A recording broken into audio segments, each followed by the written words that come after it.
You know, the word depression probably is not a good name for an illness.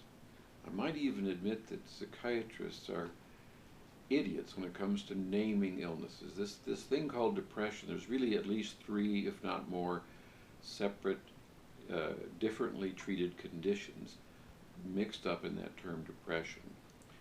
The biological depression, which is the kind that I most deal with, turns out to be a sleep disorder, a disorder of quality sleep. It is a circadian rhythm sleep disorder, much the same way jet lag is a circadian rhythm sleep disorder, and the problems of shift work are often circadian rhythm sleep disorders. And this new illness you may have seen on TV, non-24, an illness of severely blind people who can't tell light from dark. Same symptoms, a circadian rhythm sleep disorder.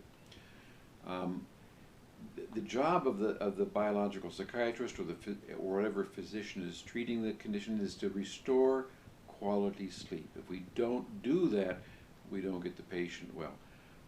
But we have a couple of medications that do a very darn good job of restoring that sleep. And it turns out, and I love this concept, it ain't the pills that get you well, it's night after night of good sleep that actually does the healing part.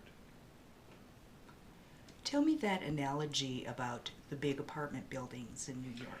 It is during sleep that the brain performs maintenance on itself. It's the only organ in the body that requires sleep. The heart doesn't care if you sleep or not. The kidneys don't sleep. The brain requires sleep because during sleep, during slow wave sleep, deep sleep, the brain performs maintenance on itself. And the analogy would be to having a big, shiny 16-story apartment building or office complex and no janitors. Pretty soon it gets cluttered and inefficient. And that is certainly what happens to the brain. We've got to restore that deep sleep. That is the phase of sleep during which that repair work takes place.